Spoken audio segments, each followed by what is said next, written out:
मेरे पीछे ना एक समस्या लिखी हुई है, थोड़ा ध्यान से पढ़ते हैं। इतना ज्यादा इसमें टाइम नहीं लगना, कुछ नहीं, लेकिन फिर भी यहाँ पे तो हम लगा सकते हैं। एग्जाम में हमारे पास इसके लिए टाइम बहुत ज्यादा नहीं है, मुश्किल से 5 या 7 सेकंड का टाइम है, तो उससे ज्यादा देना भी नहीं है, अकलबंदी भी नहीं है। 2 तरीके की चीजें होती हैं, एक तो होता है बच्चा इंटेलिजेंट, एक होता है पढ़ाकू। पढ़ाकू का करने का ढंग अलग होता है, इंटेलिजेंट का अलग होता है। तो दोनों तरीके से मैं बता देता हूं, ठीक है। आपने एक कहानी सुनी होगी कछुए की और खरगोश की। अक्सर लोग यूं कहते हैं कि शॉर्टकट नहीं मतलब लेना चाहिए, मतलब शॉर्टकट बढ़िया चीज नहीं है, लेकिन अगर आपकी समस्या शॉर्टकट से हल हो रही है तो ले लो, कोई दिक्कत नहीं है। बस ये कोई सिद्धांत नहीं है कि शॉर्टकट अच्छा नहीं होता या लंबा रास्ता ही अच्छा होता है, ये कोई बात नहीं है। कुछ चीजें किताबों में अच्छी लगती हैं। खरगोश की और कछुए की कहानी ना वो किताब तक ही ठीक है, दौड़ता खरगोश ही तेज है। दौड़ता खरगोश ही तेज है, वो तो एक मतलब बताने का तरीका हो गया, कहानी का तरीका हो गया। जब खरगोश दौड़ता है ना तो बस दौड़ता ही है। तो चलते हैं अपनी समस्या पे, और इसमें पहला पढ़ाकू स्टाइल, वह सबसे बड़ी संख्या। अच्छा, 2 चीजें हैं जहां भी सबसे बड़ी की बात आए, दिमाग में एकदम बैक ऑफ द माइंड आ जाना चाहिए, महत्तम समापवर्तक निकलेगा। जहां छोटी से छोटी आए वहां लघुतम समापवर्तीय निकलेगा। ये चीज यहां पे आ जानी चाहिए। अब इनमें क्या होता है, जैसे महत्तम समापवर्तक क्या है, वो बड़ी से बड़ी संख्या है जो दी गई संख्याओं को पूरी तरह से विभाजित कर दे। ठीक, अब यहां से जो विभाजन है वो पूरी तरह से नहीं है, वहां पर कुछ शेषफल बच रहा है। शेषफल नहीं बचता तो अगर प्रश्न ये होता कि वह बड़ी से बड़ी संख्या जिससे 70 और 75 को पूरी तरह से विभाजित किया जा सके, सीधा कट था बिल्कुल, मैं से निकाल लो, आंसर आ गया। अब यहां पे क्या है, जिससे 70 और 125 को विभाजित करने पर क्रमशः शेषफल 5 और 8 प्राप्त होता। मतलब जब हम 70 को उस संख्या से डिवाइड करते हैं तो 5 मिलेगा, और उसी को 125 से डिवाइड करते हैं तो 8 मिलता है।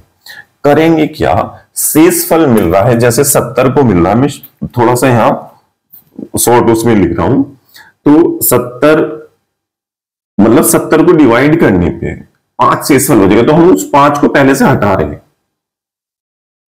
अब ये जो संख्या आई 65, ये वो संख्या है जो उस बड़ी से बड़ी संख्या से पूरी पूरी कटेगी। इसमें तो 5 शेषफल बच रहा था, लेकिन ये पूरी पूरी कटेगी। ऐसे ही 125 जो है, इसमें से मैं 8 निकाल देता हूं, बच गया 117। ये वाली संख्या वो है जो उस संख्या से जिसको हम निकालने जा रहे हैं उससे पूरी पूरी कटेगी, लेकिन इसमें ना 8 शेष बच रहा था। अब हम 65 और 117 का निकाल लेंगे HCF, भागीदारी से निकालेंगे। 117 को 65 से डिवाइड कर देंगे, दूनी तो हो जाता है 130, तो एक बार चलेगा जी 65। 7 में से 5 गई 2, 11 में से 6 गए 5, 52 बचा।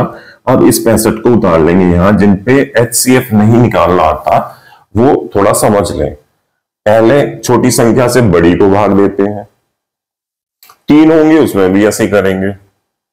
ठीक, इसको भाग दिया, 52 बचा, वही भागफल वाली विधि से। फिर इसको यहां उतार देंगे 65 को, 65 को भाग देंगे 52 से, जो शेषफल आया उसको उस जो डिवाइजर था उसको भाग देना है उससे, शेषफल से। एक बार चलेंगे, 52 बचा 13। ठीक, फिर से वही प्रक्रिया, अब इस 52 को भाग देंगे 13 से, 13 चौका 52, पूरा पूरा कट गया। ये प्रक्रिया तब तक चलाएंगे जब तक पूरा पूरा ना कटे। ठीक, इसका मतलब HCF आ गया हमारा 13। मतलब 13 ऐसी संख्या है जिसको अगर हम 70 से भाग देंगे तो 5 बचेगा, 125 से भाग देंगे तो 8 बचेगा, तो इसका आंसर आ गया 13। ठीक, ये तो थोड़ा तरीका पसंद या कह लो जो थोड़ा सा उससे चलते हैं, शॉर्टकट पसंद नहीं है, लेकिन शॉर्टकट जो पसंद करते हैं उनके लिए बहुत इजी काम है।